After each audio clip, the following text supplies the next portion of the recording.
நமச்சிவாய சிவாய நம. அனைத்து தமிழ் உள்ளங்களுக்கும் கனிவான வணக்கங்கள். நாம் இந்த பதிவில் வக்கர பயிற்சி அடையும் சனி பகவானால் ராசிக்காரர்களுக்கு ஏற்படும் சுப மற்றும் அசுப பலன்கள் என்ன என்பதனையும், அசுப பலன்கள் ஏற்படுமாயின் ராசிக்காரர்கள் செய்ய வேண்டிய பரிகாரங்கள் என்னென்ன, வழிபட வேண்டிய தெய்வம் யார் என்பதனை பற்றியும் விரிவாக காண்போம். உங்கள் வாழ்வில் வளமும் நலமும் செல்வ செழிப்பும் பெற்று வாழ்வில் உயரிய நிலையை அடைய எல்லாம் வல்ல இறைவனை வேண்டி விரும்பி கேட்டுக்கொள்கிறேன். வாழ்க்கையில் கஷ்டங்களை மட்டுமே சந்தித்த சில ராசிக்காரர்களின் வாழ்க்கையில் புது மலர்ச்சியை தரப்போகிறார் சனி பகவான். இந்த பயிற்சியின் போது சில ராசிக்காரர்களை வாழ்க்கையின் உச்சத்திற்கு கொண்டு செல்ல போகிறார். ஒருவர் செய்த கர்ம வினைகளுக்கு ஏற்ப பலாபலன்களை கொடுப்பவர் சனி பகவான். சனி பகவான் மனது வைத்தால் போதும், குப்பையில் இருப்பவர்கள் கூட கோபுரத்திற்கு செல்வார்கள். மன்னராக இருப்பவர்கள் கூட முடி துறந்து நாடு இழந்து நலன் போல அலைய வேண்டியதுதான்.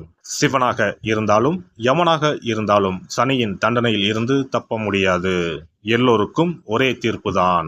அரசனை ஆண்டியாகவும் ஆண்டியை அரசனாகவும் மாற்றுவார். சனி பகவான் எல்லோருக்கும் கெடுதல் செய்ய மாட்டார். அவரவர் கர்ம வினைகளுக்கு ஏற்ப பலன்களை கொடுப்பவர்.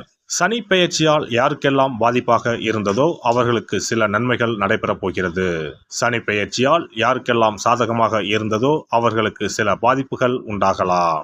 வருகிற ஜூன் மாதம் 30ஆம் தேதி சனி பகவான் கும்பராசியில் வக்கர பயிற்சி அடையப் போகிறார். அதாவது எதிர் திசையில் நகரப் போகிறார். இந்த நிகழ்வானது ஜூன் மாதம் 30ஆம் தேதி இரவு 12:35 சனியின் சொந்த ராசியான கும்பராசியில் நடக்கப் போகிறது.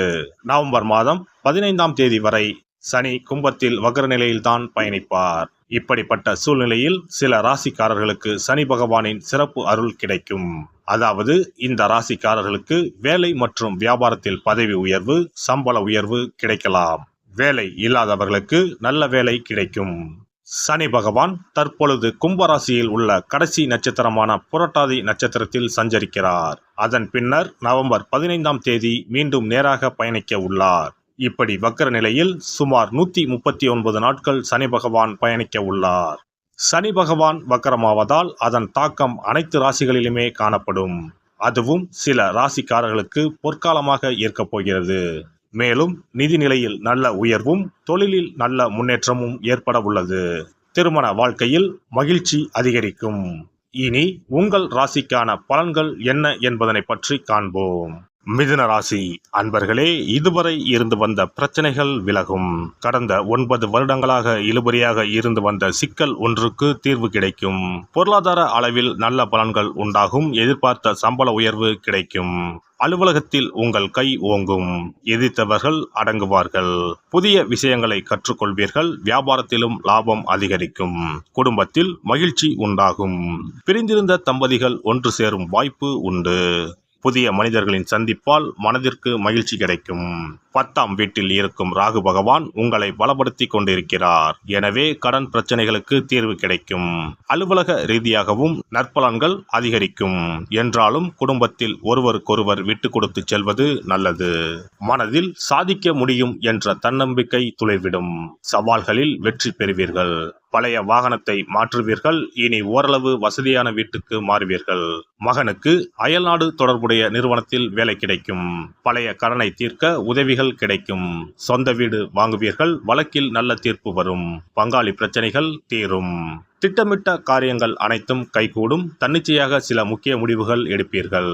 சோர்வு நீங்கி துடிப்புடன் செயல்பட தொடங்குவீர்கள். எதிர்பாராத பணவரவு உண்டு. பழைய கடனை தீர்ப்பதற்கு புதிய வழி பிறக்கும். சகோதரிக்கு நல்ல விதத்தில் திருமணம் முடியும். மனைவி வழி உறவினர்களால் ஆதாயம் உண்டு. வியாபாரத்தில் வேலையாட்களை மாற்றுவீர்கள். உத்தியோகத்திலும் மதிப்பு மரியாதை கூடும். இல்லத்தரசிகளே, தங்க ஆபரணங்களை வாங்கி சேர்ப்பீர்கள். பிள்ளைகள் உதவிகரமாக இருப்பார்கள். மாமனார் மாமியாருடன் கருத்து மோதல்கள் நீங்கும். அலுவலகம் செல்லும் பெண்களே, இனி பணியில் நிரந்தரமாக்கப்படுவீர்கள். கன்னி பெண்களே, விரைவிலேயே திருமணம் நடைபெறும். மாணவ மாணவிகளே, உயர்கல்வியில் வெற்றி பெறுவீர்கள். விரும்பிய கோர்ஸில் சேர்வீர்கள். ஆசிரியரின் அன்பை பெறுவீர்கள். வியாபாரிகளே, இனி சந்தை நிலவரம் அறிந்து புதிய சரக்குகள் கொள்முதல் செய்வீர்கள். நல்ல வேலையாட்கள் அமைவார்கள். புது ஏஜென்சி எடுப்பீர்கள். கெமிக்கல், இரும்பு, பாசுமதி அரிசி, எண்ணெய் வகைகளால் லாபம் உண்டு. உத்தியோகத்தில் இனி உங்கள் கை ஓங்கும்.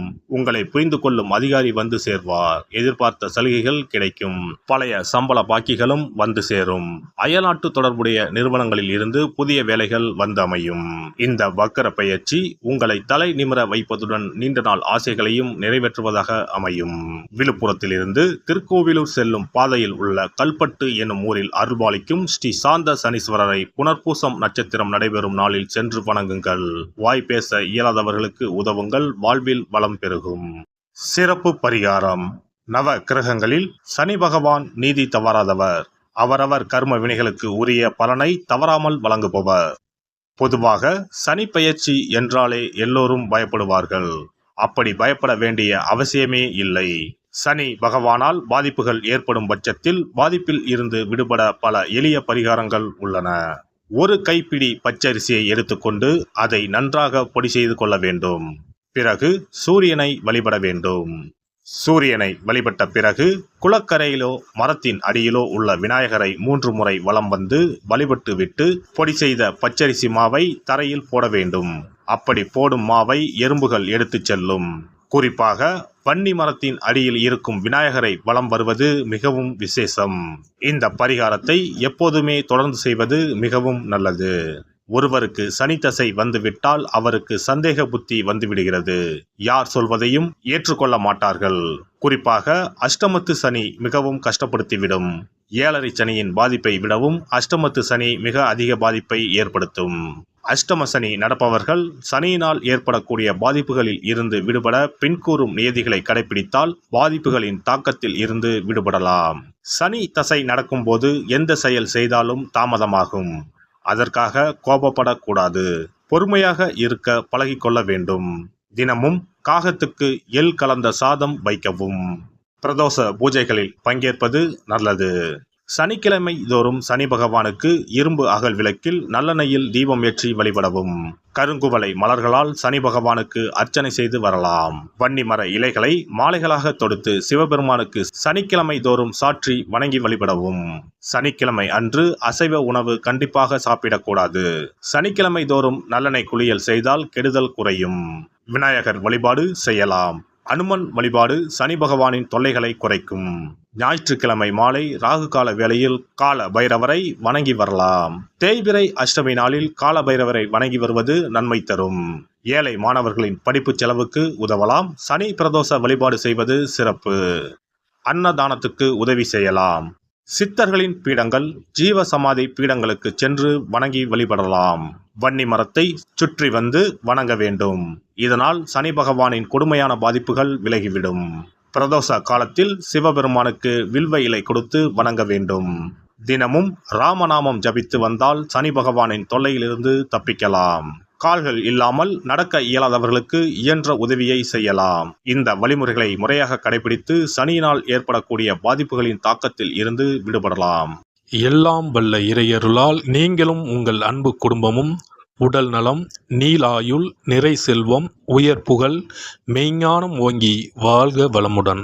இந்த வீடியோ பதிவு உங்களுக்கு பிடித்திருந்தால் லைக் பண்ணுங்க, கமெண்ட் பண்ணுங்க, ஷேர் பண்ணுங்க. மறக்காம சப்ஸ்கிரைப் பண்ணுங்க. பக்கத்துல இருக்கிற பெல் பட்டனை கிளிக் பண்ணுங்க. நன்றி, வணக்கம். ஓம் நமச்சிவாய. சிவாய நம.